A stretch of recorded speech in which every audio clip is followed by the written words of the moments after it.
Good evening and welcome back to the AlexAndMo I Am a PT podcast. And tonight we have someone who is pretty famous on Twitter. Uh, Goes by the handle at Sun's Opening Band, and he just informed me that it's in reference to a Pearl Jam song.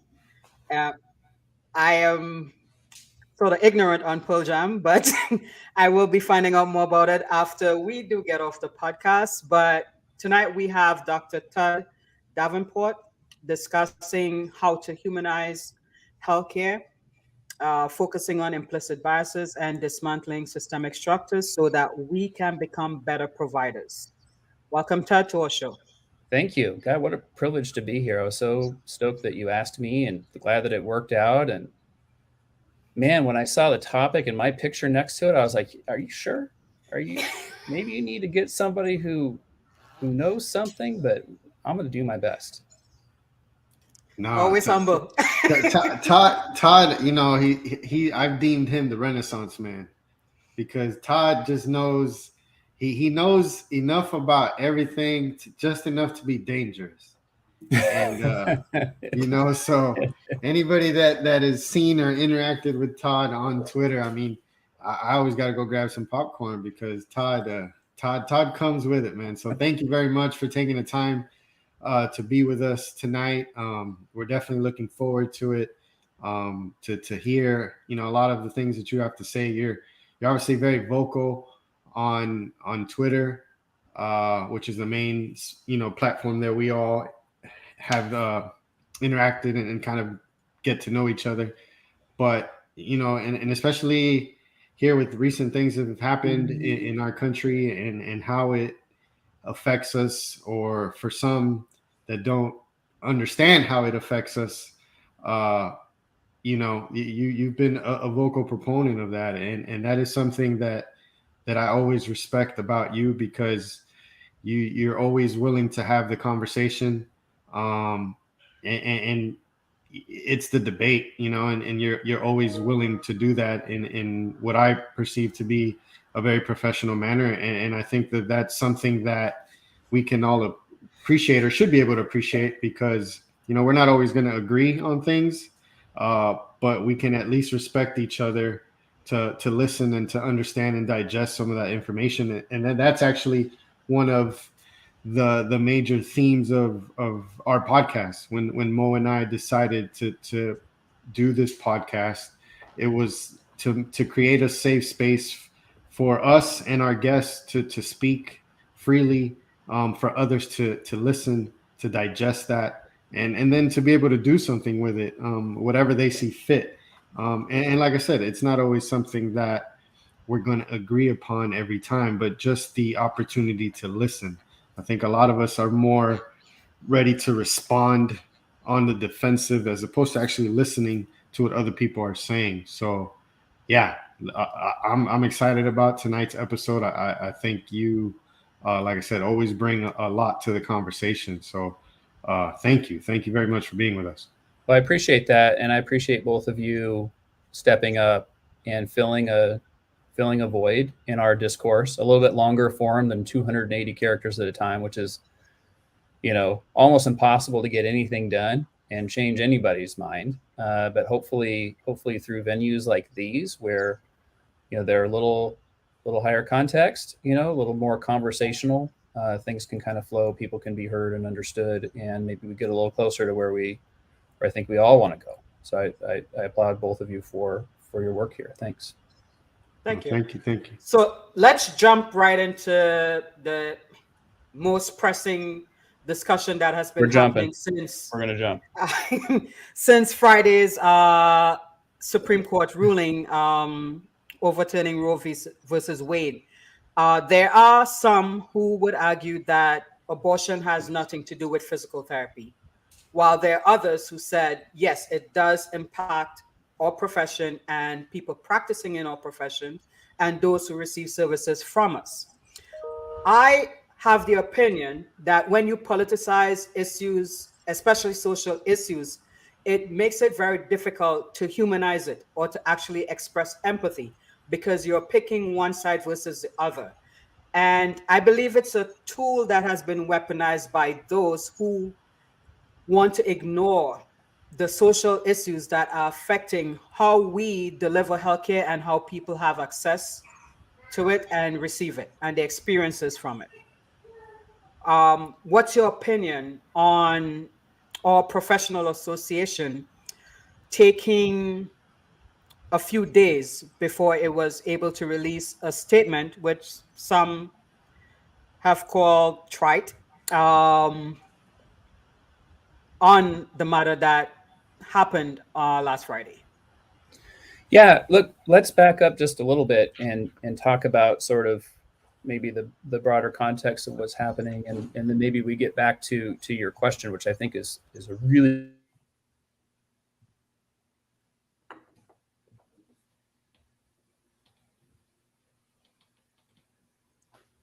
Did we lose him?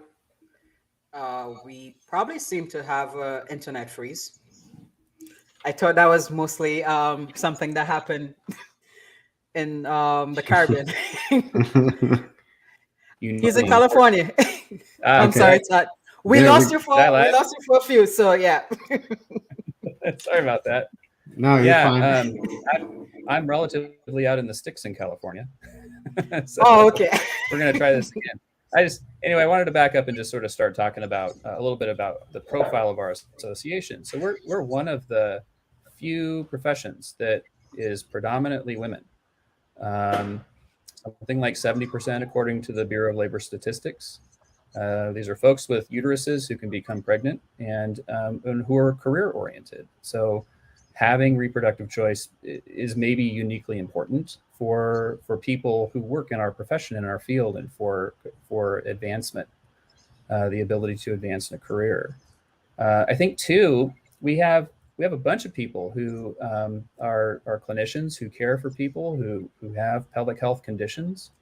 Some of those pelvic health conditions may be related to rape and to trauma, may be related to abortion, may be related to childbirth. And so, having the ability to be able to practice to the top of your license in the pelvic health arena without needing to be concerned about potentially reporting your patients for making reproductive health decisions that have nothing to do with you per se, but have everything to do with that person and their physician.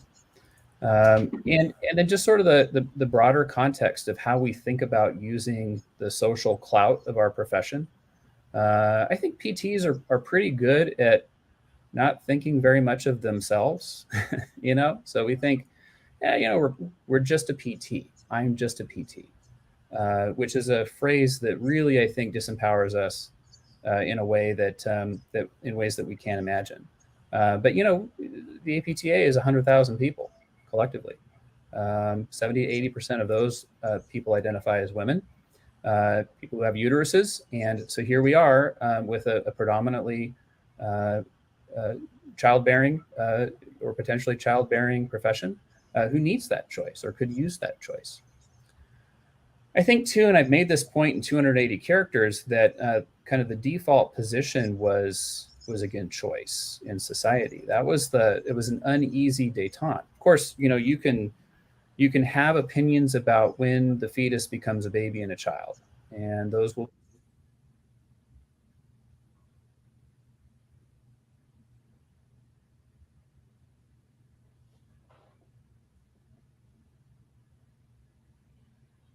Come on, California.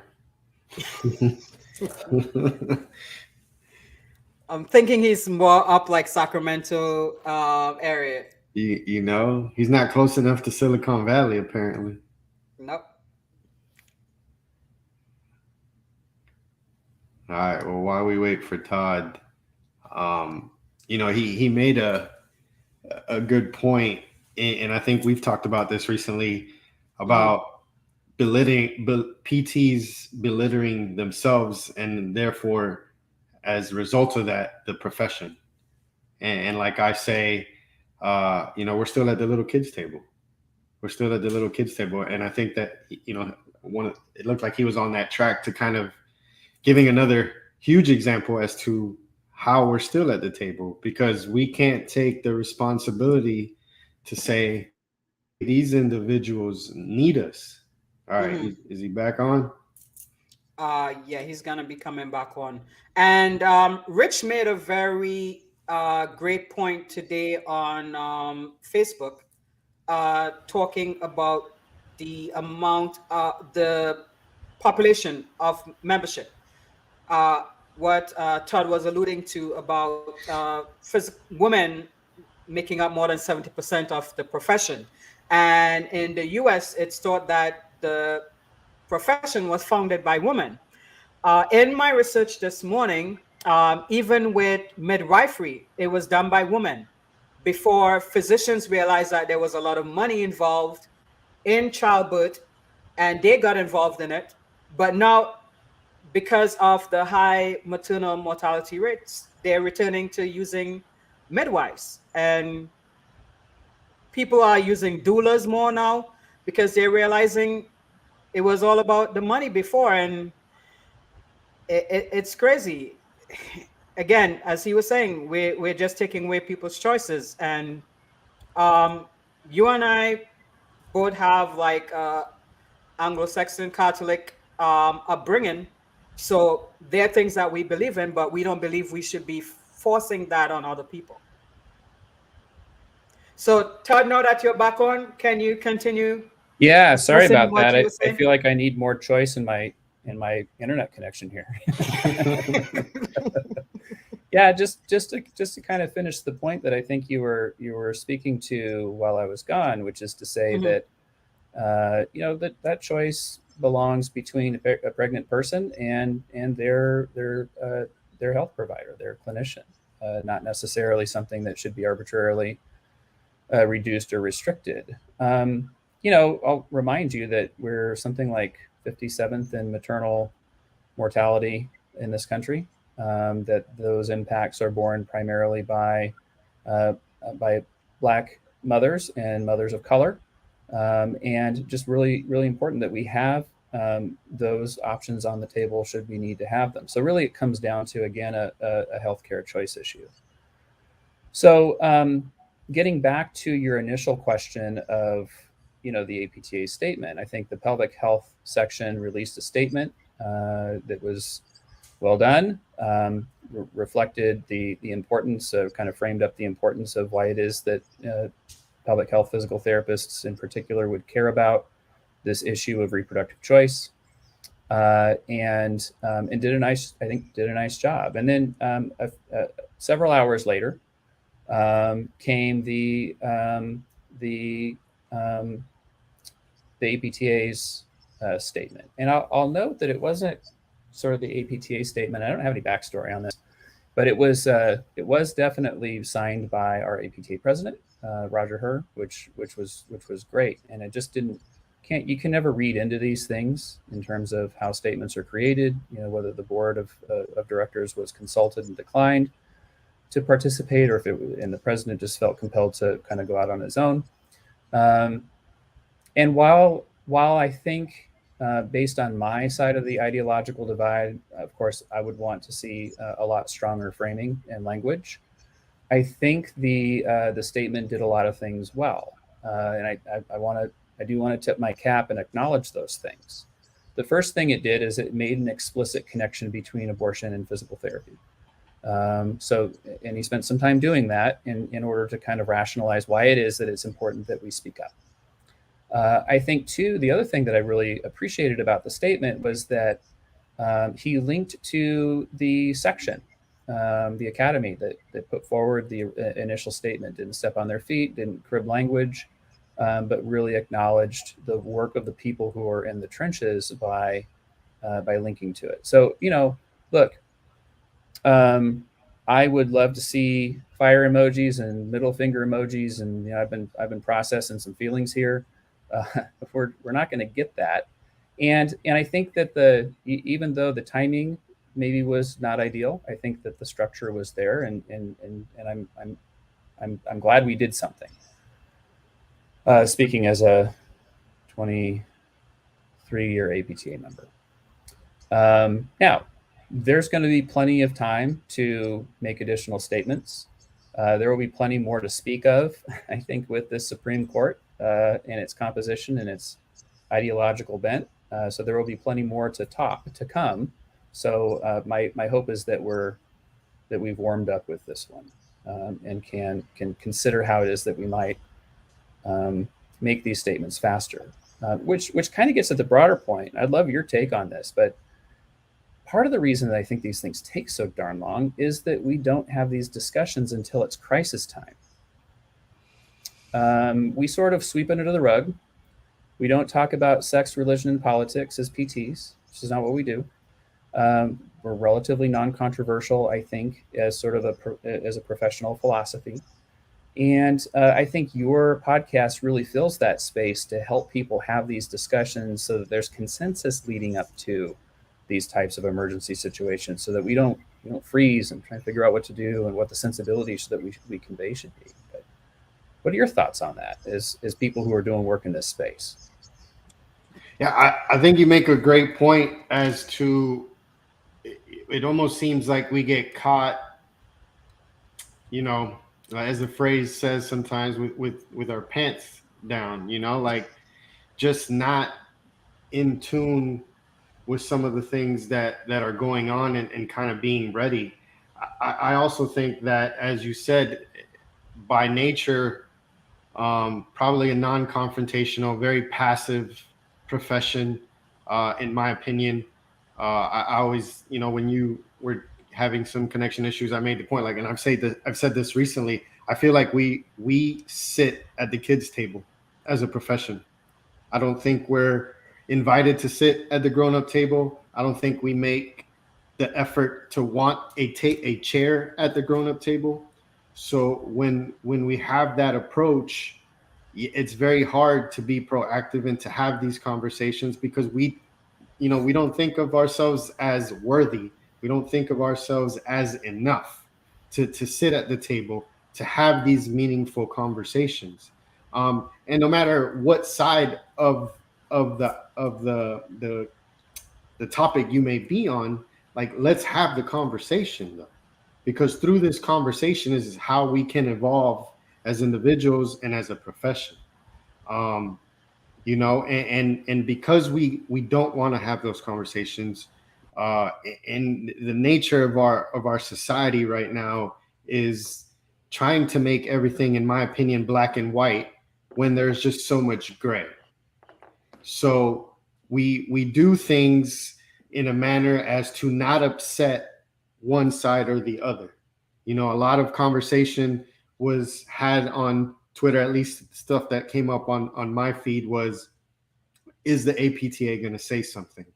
When are they going to say something? What are they going to say?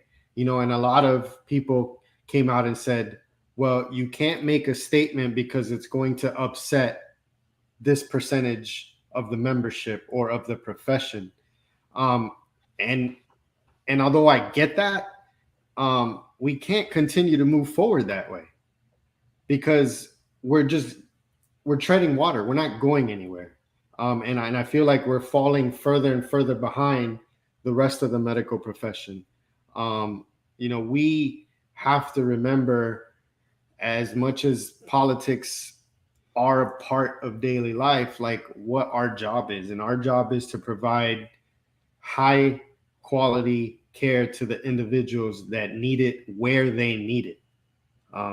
We have to remember that that's why we do what we do, is to help people. I can't imagine that we have clinicians out there that part of their intake form is saying, what are you, Republican? Are you Democrat? Do you believe in this? Do you not believe in this? And then based off of those few answers, we're going to decide how we do that. It's not how we do things. And I can't imagine that the most stout Democrat or Republican on the extreme is still not practicing that way. Right. So it's just my opinion that we need to move forward. We need to press forward. We need to be more aggressive with ourselves within the profession, so that then we can decide and figure out how we move as a profession as a whole. And knowing that we have people from all over the spectrum within our profession, but that's how we grow. Well, Before we became a doctoral profession, we were always like an auxiliary discipline. And we've always been subservient to physicians, even nurses, no matter what the setting in. Because even in home health, we have to lay back for the nurses to be like case managers, mostly clinical managers. It starts even in the school because we are trained to always get a physician order, always consult with someone before we can critically analyze or think of something. We are told that we can't diagnose a patient. We have to yield to a physician diagnosis. So, yes, we perform our own evaluations and everything, but we have never really been trained to take charge. And that carries over into how we practice and pretty much how we live. And if you're expecting that the physical therapy profession is going to lead that charge to jump out and make bold statements and fight for certain things and care about social determinants of health before the AMA does or any other professional organization, that's not going to happen until we step out of that frame of mind. Because even amongst ourselves, there's argument about us being a doctoral entry level profession, and should we call ourselves doctors or not. So we're just going to continue to fight against each other and, divide and conquer. Nothing is going to get done. Yeah, I mean, it sort of occurs to me that if you always defer, then people will expect you to defer. It becomes and then it becomes a mental habit, and then you wonder why you're always deferring and why people always expect you to defer, but it's because you've always deferred. So it's that stepping out of that mental habit, as you just mentioned, that I think is just really critical. And I wonder, I don't know, but my sense is that we step out of that by not so much speaking, but by listening. I think we, and in particular, so I'm a cisgender white dude. I'm pretty much as normie as you get, and my job really is to listen to people who don't have my background. I think, and I might be misquoting, but I think the APTA is somewhere on the order of 70% white, and so that's a challenge for us. Is that we need to, I think we, speaking for the white folks, need to listen, and we need to listen to sort of a lot of people in order to understand perspectives that are not necessarily ours, circumstances that have not been ours, and to do so in such a way that we accommodate, we lift up, we bring up, and that we don't sort of exploit, and we avoid tokenism and so forth. And so it's always been an emphasis for me as a white man to just mind my space, mind the space that I occupy, because I feel like I can take up a lot of space if I really was aiming to do that. And I think it's really important that we do that in such a way that we're able to listen to our patients and listen to perspectives that otherwise would inform our perspectives, which then feeds into having these difficult conversations. And we have these difficult conversations not as Dr. Alex, as you said at the outset, listening for agreement. But we need to listen for comprehension. So that we think before we speak. For me as a white man, I need to think about the spaces I'm in, the roles that I play in those spaces. Am I invited into those spaces as an opportunity to learn and to listen? Or am I invited into those spaces as a chance to contribute and to be able to get clarification on what my appropriate behavior is going to be?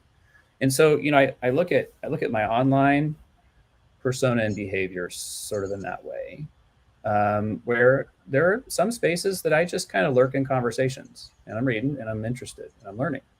And then there are others where I feel like I can kind of get in there and get in the mix and have an exchange and a dialogue and so forth. But just this whole idea of learning how to listen, I think, is going to really serve us well as we start having some of these more difficult conversations. No, absolutely. Again, I think most of us, myself included, at any given time, we're not listening to absorb. We're just listening to react and to kind of put forth our 2 cents to the matter, right? I'm not listening to Todd. I'm just waiting for Todd to finish so I can tell him how I feel, without necessarily digesting what he said. And that just becomes a bigger problem. I mean, we as a profession, we have arguments about manual therapy. Does manual therapy help? No, it doesn't help, and all this, right? And we can't even have that simple conversation to listen to the other side, because we're just waiting to tell that other individual, like, hey, what you're doing is placebo, or all this other stuff, So it's a constant battle. I feel that, obviously social media is going to magnify that to a certain extent. I feel, people get Twitter fingers, so they say things and act in certain ways that they probably wouldn't do that in real life if the person was right in front of them. So it's a tough, we're in a situation right now. I feel like, I said earlier for our profession a couple episodes, like I feel like we're at a crossroads. I feel like we're at a point where we need to decide who we are and how we want to move forward as a profession on many different topics. You can have that same attitude from a financial standpoint as to how we're moving forward with the cost of education, what it takes to become a therapist. And Todd, if I'm not mistaken, you're a faculty member, so you interact with that population a little bit more. What it is like to be a student right now, coming with the amount of cost associated with it into a profession where it seems like day by day there's someone's trying to cut reimbursement or figure out a way to make it more difficult just to make an honest living. We're at a crossroads from a social economic standpoint. Like, how are we going to continue to meet our clients where they are and where they need us, right? Can we give that care? Can we give that care freely and comfortably without having to think about potential legal ramifications or personal, ideology and things of that nature, right? So we're in a tough time. I feel like we need to figure things out, because if not, we're just going to get further and further behind. And that only affects our future. I mean, you've been an APTA member for 20 plus years, so you've been doing this, excuse me, for a while. It doesn't feel like I've been doing it a bit that long, but I've been doing it for 14 years myself, and eventually we're going to get to a point where that baton needs to be passed on. So what are we passing on? What are we leaving for those coming behind us?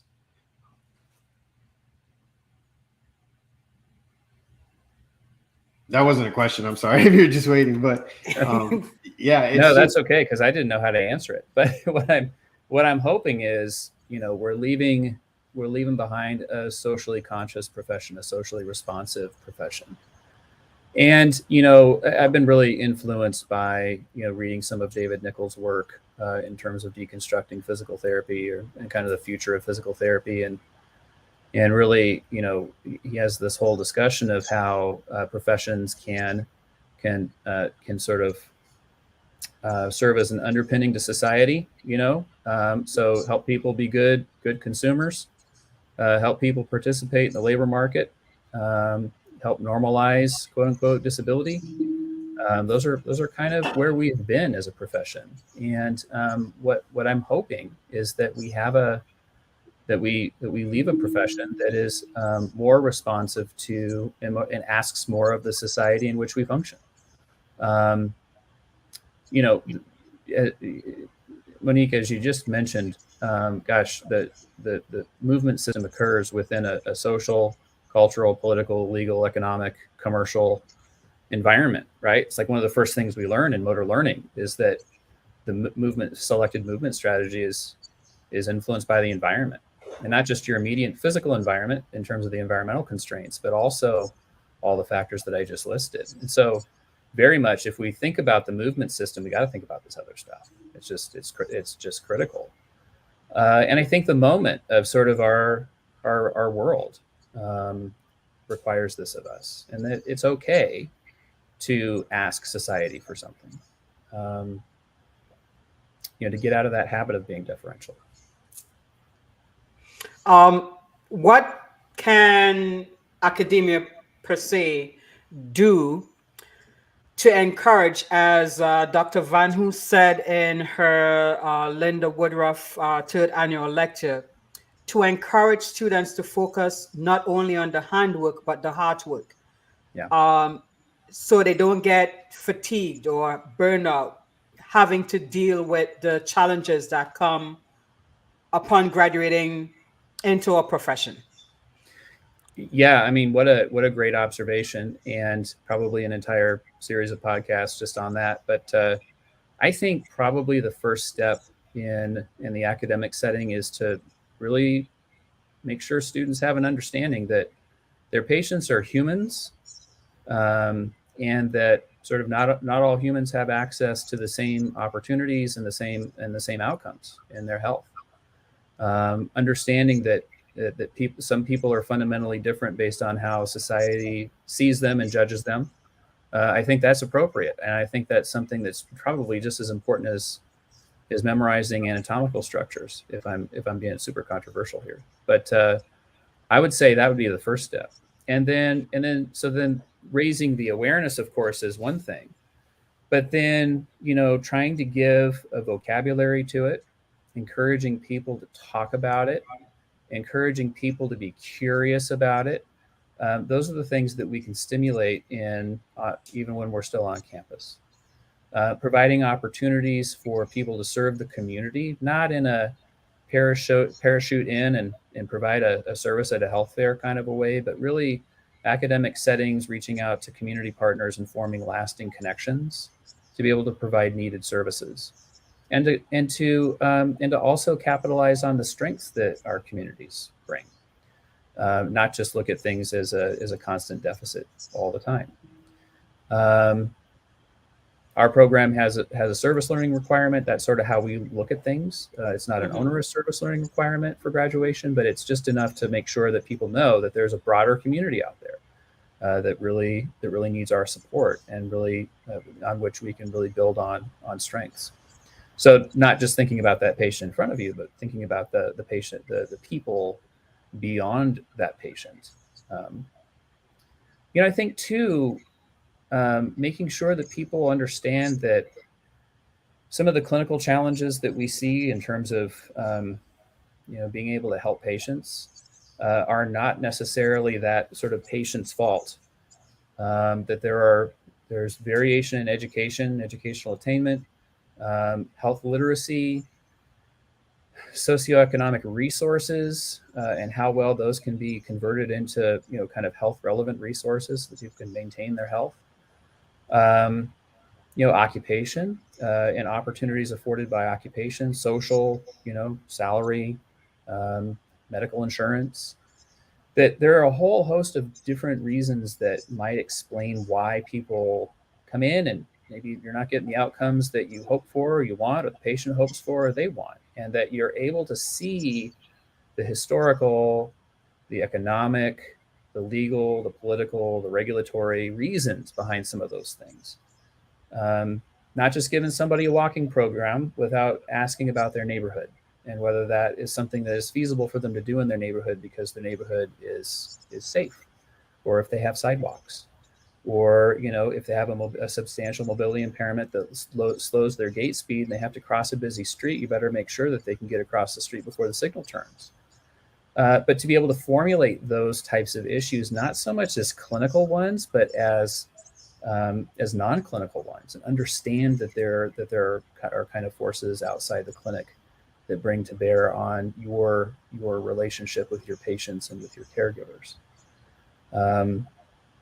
So I think that those are the things where I think we can be really strong, and then we should really push to follow those formative experiences on campus up with specific mentored experiences in clinical education. I think we forget that a lot of the time that the student spends in the program is spent off campus under the mentorship of trusted others. And so formalizing experiences where people have a chance to be able to serve the community, people have a chance to be able to, ask questions, be challenged by someone who has a different background than them, is also important, useful, and helpful. So I see that the academic environment can do a lot of things, and do a lot of helpful things. I know that there's varying levels of comfort with doing those things across programs. There's also varying levels of expertise. I mean, not everybody has somebody who has public health training and sort of understands the field and can figure out how to bring that into a DPT program. So there's a lot of factors at play there, but some things I think that can really help. I have 2 follow-up questions. Now, there's been a big push to have more business classes in DPT programs. I'm going to start making a push for there to be implicit bias training in all DPT programs. So students, no matter where they study in the country or where they grew up, can become better clinicians and be able to be comfortable having the difficult conversations on social media and with their clients, and when they encounter people who are different from them. So that's one thing that I would strongly advocate for. I don't know how it can be incorporated in the DPT program, but maybe to push it. And my next question is gonna be, when you guys are doing like the admissions, okay? Certain questions asked to students to evaluate how they will process real life situations and challenges if they face or encounter a patient that's different from them. Do you guys do that? Yeah, a couple of really good comments. The implicit bias training, I think, is really important because, again, that's part of surfacing one of the mechanisms for bias, that gets propagated throughout the medical system. And I would say, and I would push farther than that, to say it's not enough. We have data to suggest that implicit bias training may not be enough to reverse kind of the harmful effects of interpersonal and systemic racism. So again, that goes back to that it's nice to know, but you really have to have, again, really specific mentored experiences. You have to have people who sort of understand bias and understand how it operates, and to be able to sort of call it out in teachable moments, and to be able to have curious, non-confrontational conversations about things as they happen. And so I would take it further, actually, than maybe you would just taken it. As for admissions questions, I think that's a great strategy. Hadn't really considered that. I know that holistic admissions is considered differently by different programs, in terms of getting away from standardized test scores and GPA that we know demonstrate certain important biases in the admission process. And I think every program's kind of doing it a little differently at this point. And so, but yeah, I think you're on the right track with that. That we really need to think about our workforce, the composition of our workforce, giving folks opportunities who historically have not necessarily had those opportunities to be able to pursue a DPT education. And I think that's part of how we turn this around, is that it's one thing to have hard conversations, but when you're having hard conversations with 70% white folks sitting around a table, it's just a little hard to hear, especially when folks may be listening for agreement or for a response instead of for understanding. Okay. Now, you mentioned earlier, Todd, obviously some of the things that need to happen with students and making them aware of, the different social factors that come into play as to how we work with our patients and how we try to set them up for success. And in the last couple of years, obviously COVID played a major factor in everybody's lives, impacted everybody's lives in many different ways.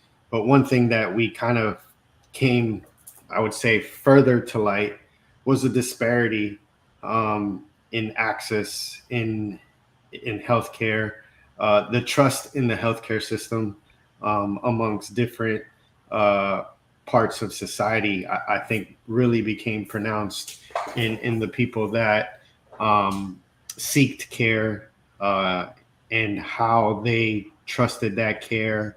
And I know that you've been a big proponent about COVID and even progressing into long COVID, but how it affected those different populations. If you can speak on that as to, how you've seen it and what you've learned from your interactions and the things. So that, if I'm not mistaken, you done some stuff with the long COVID and putting, things together for information. Yeah, for sure. And, what a weird time in human history to be a physical therapist who knows something about post-viral fatigue.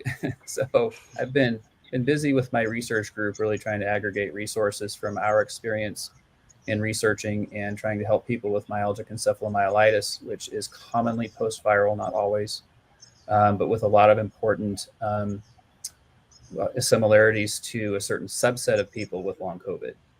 Who just aren't getting better. And so the management strategies are similar, or this is not the same condition, but they're similar. But I want to back up and talk a little bit about the disparities, because I agree with you, Dr. Alex, that we've I don't know if we've learned more, but we sure saw the same thing in a different context, right? So we knew that health disparities were a thing before. We knew that there were differences in exposure. We knew that there were differences in illness. We knew that there were differences in care. We knew that there were differences in outcome.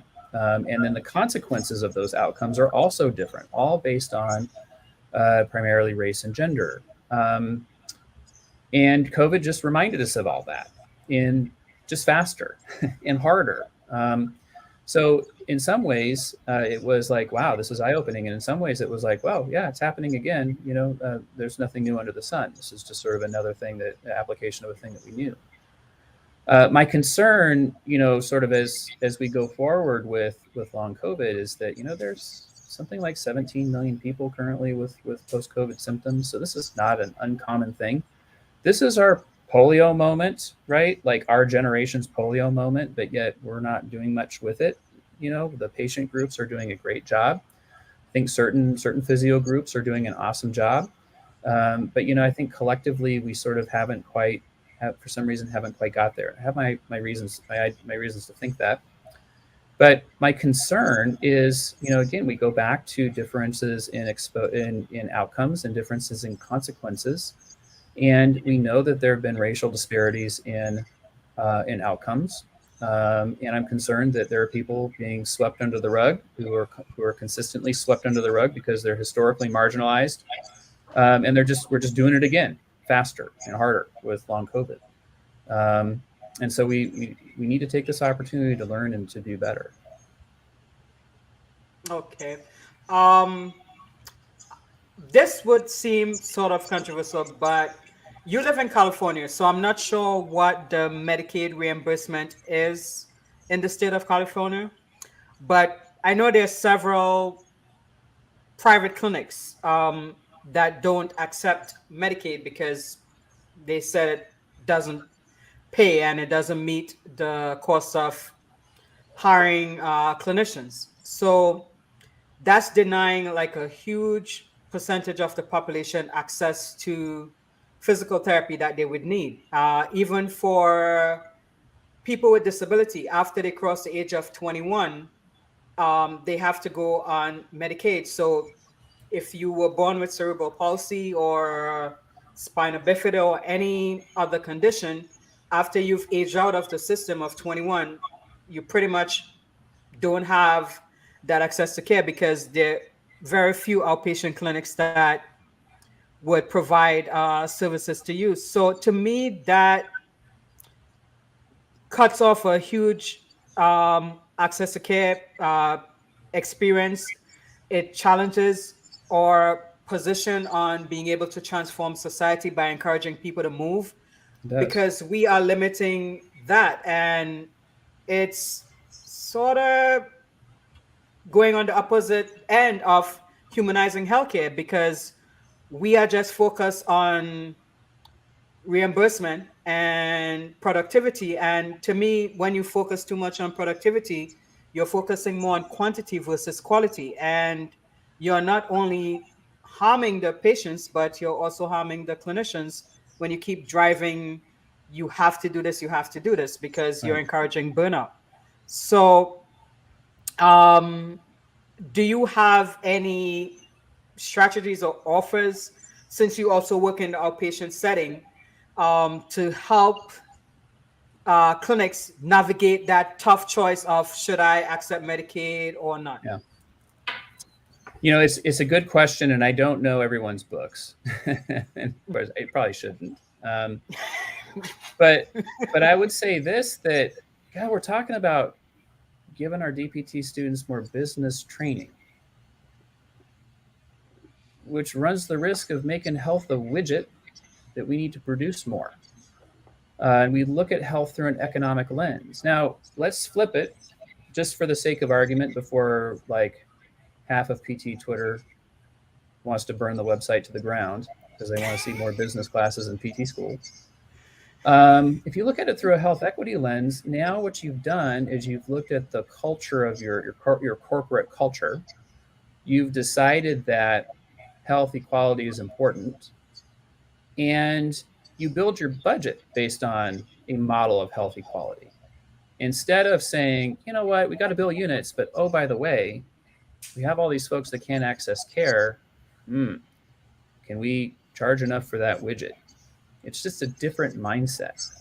So with all respect to folks who really want to see more business training, I'm all for that. If we want to expand DPT to 4 years, 4.5 years, and pack it full of all kinds of stuff, let's do that. No. My sense, based on having kind of started programs and started academic majors, and being at the present start of starting a business, is that I'm not sure that any level of training outside of an MBA is really going to make you feel optimally comfortable. You're going to be uncomfortable with that. So my sense is, why don't we teach students about health disparities? Why don't we give them something to build a business around? And so then the Medicaid question becomes different. It's not what does it pay? It's how do we get these people in the door?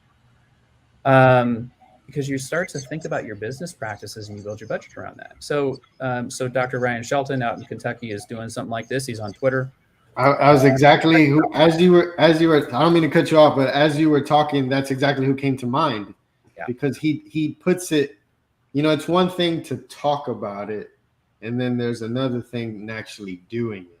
Yes. And outside of Twitter, I've never interacted with him, but I know that what he says he does is definitely in line with what we all think we should be doing, but don't actually have the willpower to put ourselves in that kind of a situation, right? Mm-hmm.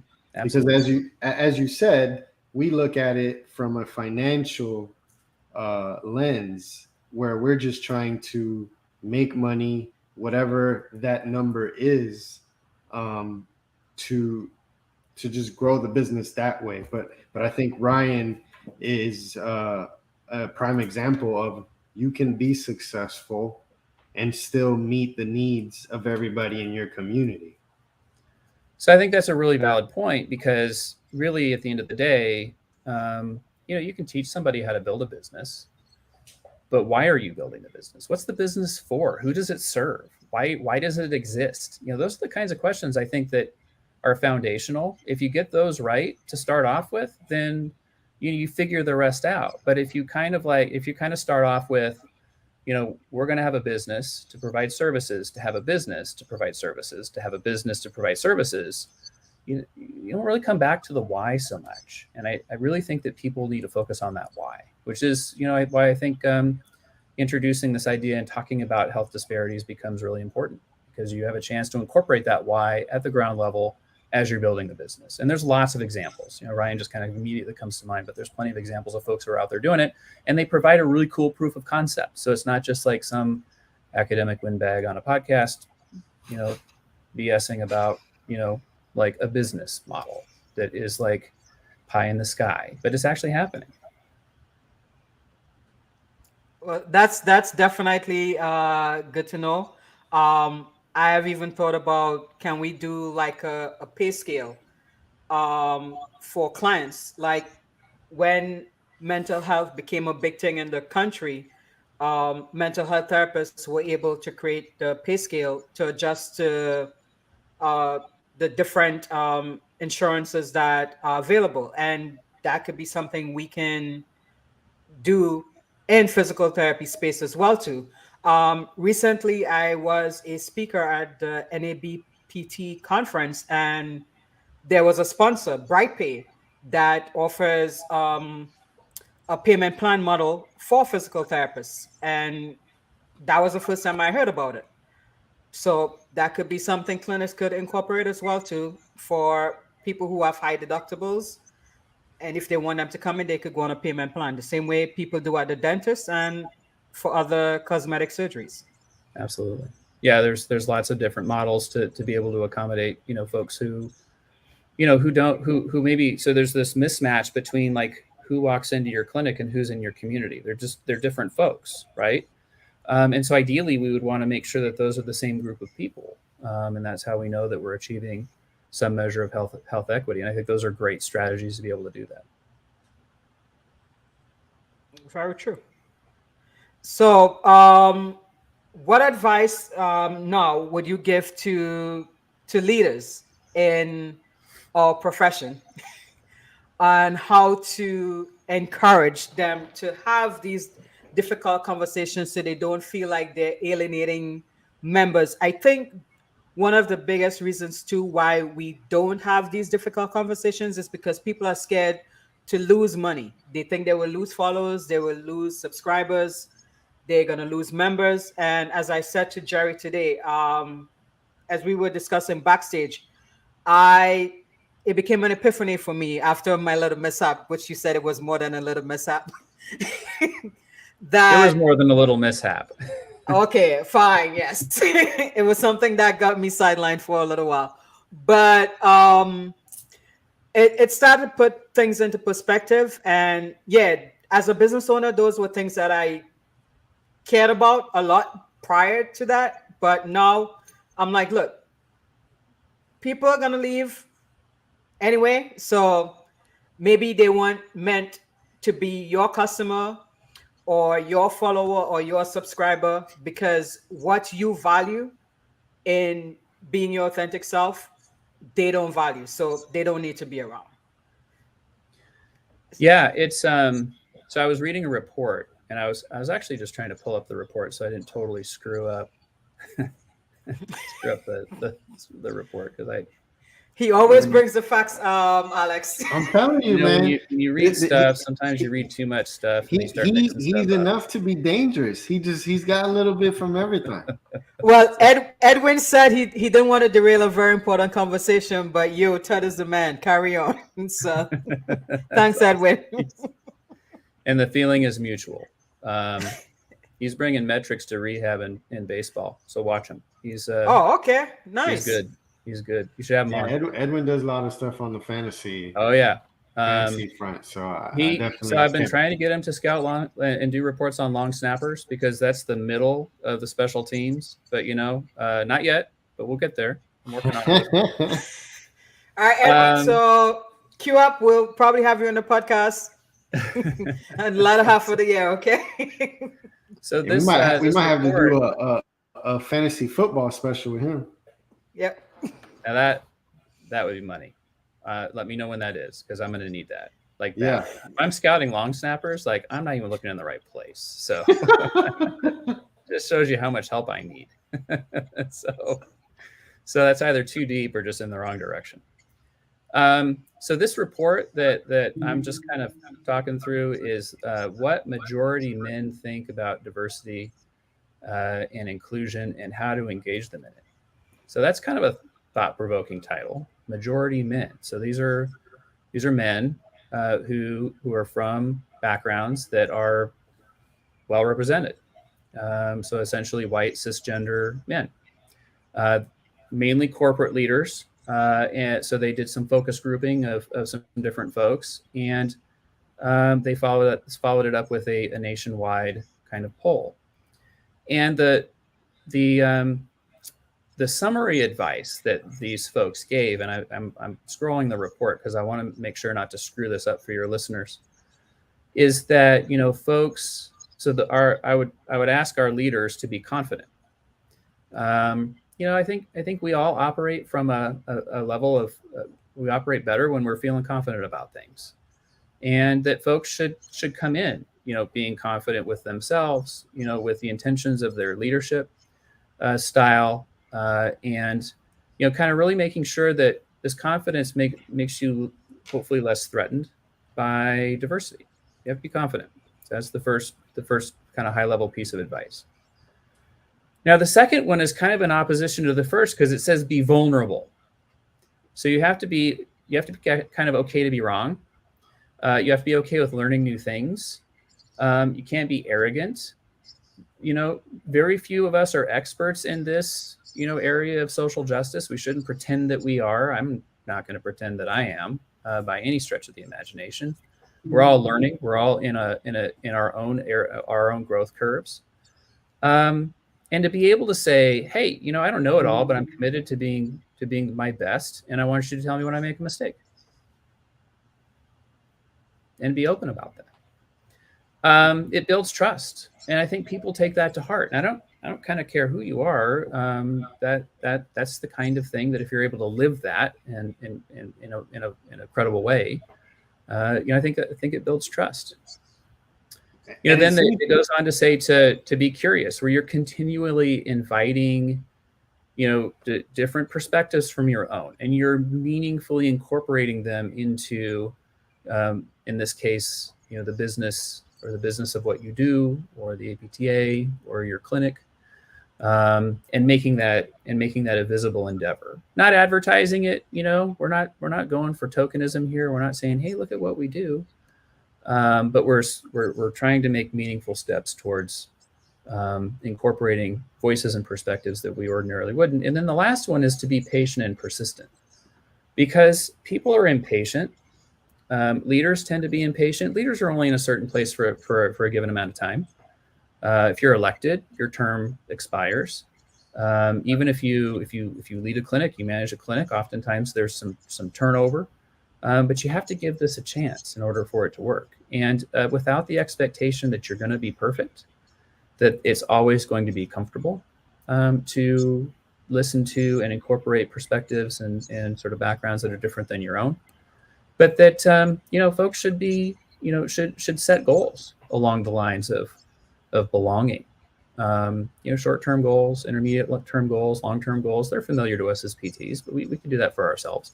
We do that for other aspects of our career development. We do residencies. We study for exams. We open businesses. We have a 3 and 5 year plan. We should probably have a 3 and 5 year diversity self plan.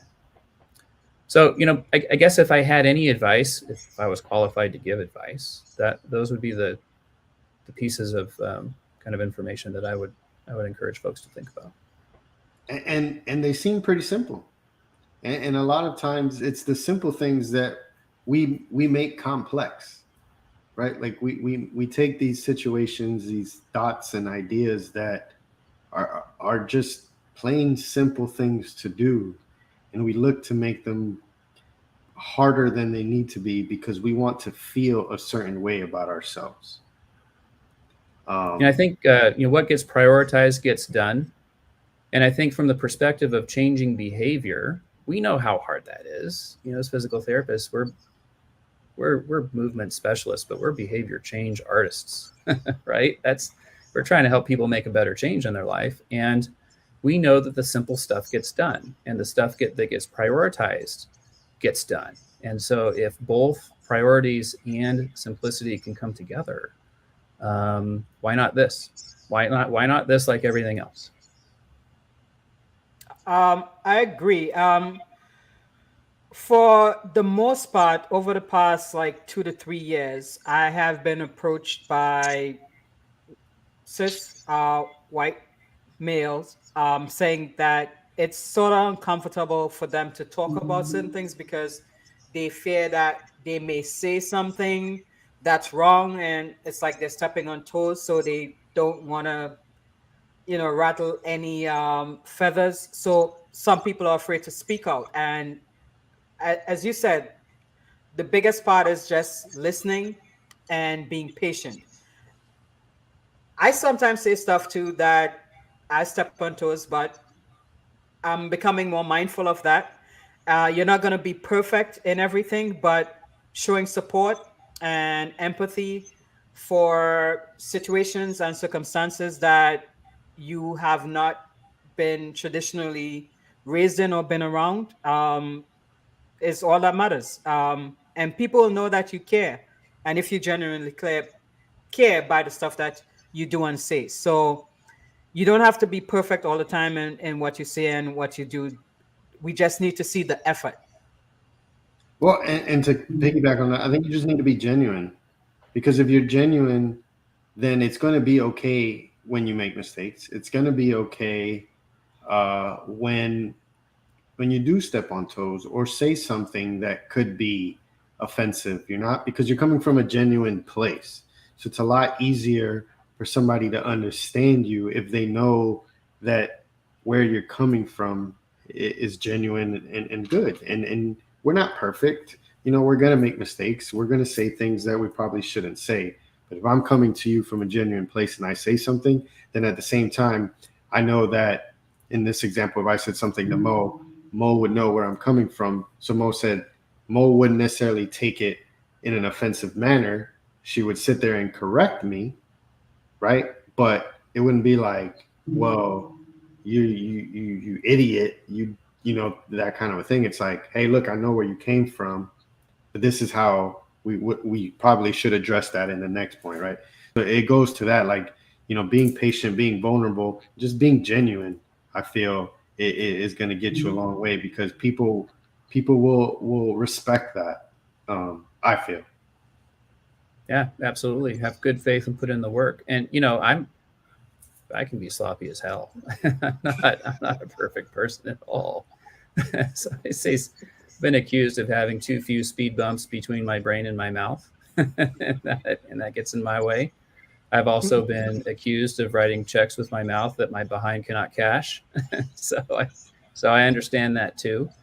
But really, at the end of the day, if you're curious and you're amenable to be corrected in making mistakes, and again, you approach conversations with good faith. I think that's the trifecta, as far as things go. And I'm learning that all the time, that my mix, my balance is different than others. But yeah, always learning, always in that growth curve, and having a mindset that permits myself to not be perfect and make mistakes. Very true. So in summary, as you said, we are behavioral specialists or artists, and it does take time to mold and change behavior and adapt. So we just have to be patient, listen, become more self-aware, and that's how we humanize healthcare. So thank you, Todd, for your presence on our podcast tonight. I'm sure we're going to have you on again. I would love it. This was fun. Thank you both. This was a blast. Awesome. Thank you very much. Really you're appreciate welcome. your time. Hopefully by the time we get on the next podcast, we can talk about those robot umpires you want so bad. Yeah. I am ready for the robot overlords, my friend. That is some of these calls I cannot. And it's not just my team, by the way. It is all teams. So good deal. Well, again, thank you very much. Really appreciate you taking the time to be with us. And as always, for our followers and those that are tuning in for the first time, thank you. Thank you for the support. Please subscribe on our YouTube. Follow us on Facebook, Instagram, Twitter, at the AlexAndMo. Thank you. Thank you very much. The support we've gotten, the response we've gotten has been so overwhelming. and definitely very motivating for Mo and myself to keep doing this, keep putting out content, keep getting some meaningful discussions going on here, which, you know, hopefully can play a small part in the future of our profession. Yes. All right, And we welcome anyone who is totally against our opinions to be on the show. We would love it. So shoot us a DM if you're on Twitter, and we'll have you on the show. Absolutely. All right, everybody, have a good night. Thanks again, Todd. Really appreciate you, my friend. Thank you. Appreciate you both. Be well.